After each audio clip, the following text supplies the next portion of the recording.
আমি এখন চলে এসেছি রবীন্দ্র সদন। এই যে তোমরা রবীন্দ্র সদন দেখতে পাচ্ছ, Rabindra Sadan metro station, gate number 1। তোমরা আসলে রবীন্দ্র সদনে মেট্রো করে এই গেট নাম্বার 1 থেকে বেরোবে, কারণ এই যে গেটের পাশে যে রাস্তাটা আছে এই রাস্তাটা দিয়ে তোমাদের এগিয়ে যেতে হবে। মেট্রোর পাশে রাস্তাটা দিয়ে এসে ডান দিকের যে রাস্তাটা ঘুরে যাচ্ছে সেই ডান দিকের রাস্তাটা তোমাদের ঘুরে যেতে হবে।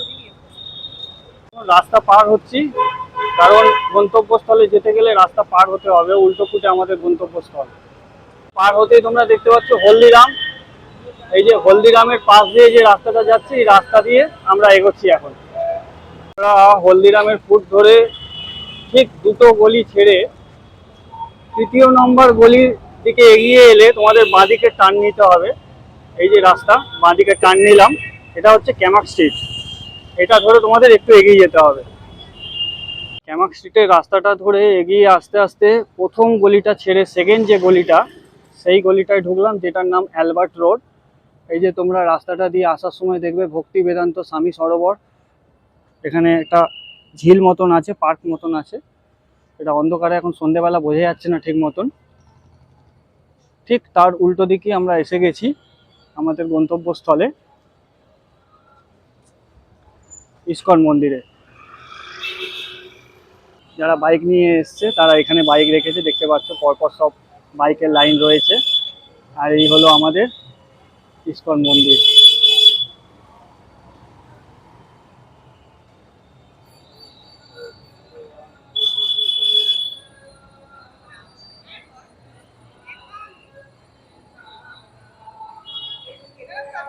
এই কলকাতার অ্যালবার্ট রোডে ইস্কন মন্দির। এই হচ্ছে মেন গেট। গেট থেকে ঢোকার সময় তোমরা বাঁদিকে পাবে জুতো রাখার ঘর। এই যে লেখা আছে দেখছো পাদুকালয়, এখানে জুতো রেখে তোমাদের ভেতরে ঢুকতে হবে। তোমরা এখানে জুতো না রাখলেও না রাখতে পারো, তোমাদের খুশি। এখানে দেখছি অনেকে আবার জুতো ছেড়ে দিয়ে গেছে।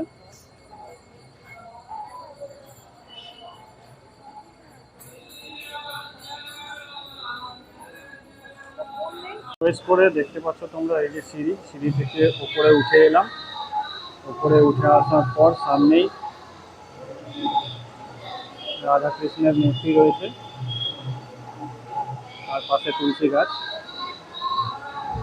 আর উপরে দেখছো তোমরা ময়ূরের ছবি আছে। ঠিক রাধা কৃষ্ণের মূর্তির পাশে এই দাদা সবাইকে একটা করে পদ্ম দিচ্ছে রাধা কৃষ্ণের পায়ে অর্পণ করার জন্য। তোমরা দেখছো ভালোই ভিড় হয়েছে, বেশ ভিড় হয়েছে। আর রাধা কৃষ্ণের মন্দিরের বিগ্রহের উল্টো দিকে শিল প্রভুপাদের মূর্তি রয়েছে, ইস্কন প্রতিষ্ঠাতা শিল প্রভুপাদের মূর্তি রয়েছে, দেখতে পাচ্ছ।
পায়ে ব্যথা আছে দেখছো, যে সিঁড়ির পাশে এই লিফট আছে, লিফটে করেও আসা যাওয়া সে করতে পারে।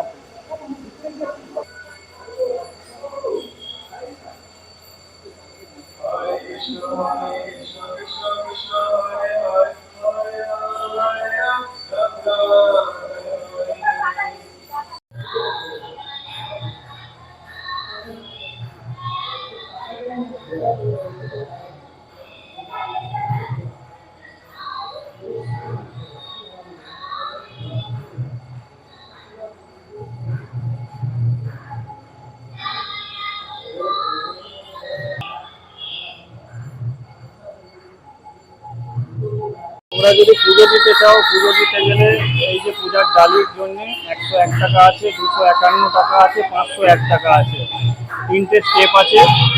যার যেটা ইচ্ছে মনে করবে, এই যে সামনেই পুজোর ডালি, এখান থেকে ডালি কিনে তোমরা পুজো দিতে চাইলে পুজোও দিতে পারো।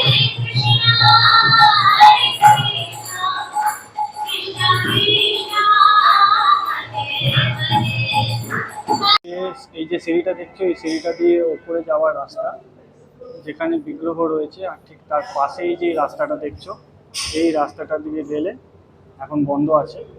এই রাস্তাটা দিয়ে গেলে ভোগ প্রসাদের ব্যবস্থা করা হয়েছে। এখান থেকে এগিয়ে গেলে সামনে ভোগ প্রসাদের ব্যবস্থা আছে। এই রাস্তাটা দিয়ে এগিয়ে গিয়ে সামনে কল আছে, আর তার ঠিক পাশেই স্টিলের থালা আছে। এখন স্টিলের থালাটা বন্ধ করে দিয়েছে, এখন পাতায় খাওয়া হচ্ছে। আবার এদিক থেকে এগিয়ে এসে এই যে সামনে লেখা আছে প্রসাদ হল, এই সিঁড়ি থেকে ওপরে উঠে যেতে হবে, উপরে প্রসাদ গ্রহণের রুম। দেখতে পাচ্ছ যে থালার কথা বলেছিলাম, এই থালা এখানে রাখা আছে। আর এটা হচ্ছে হাত ধোয়ার কল।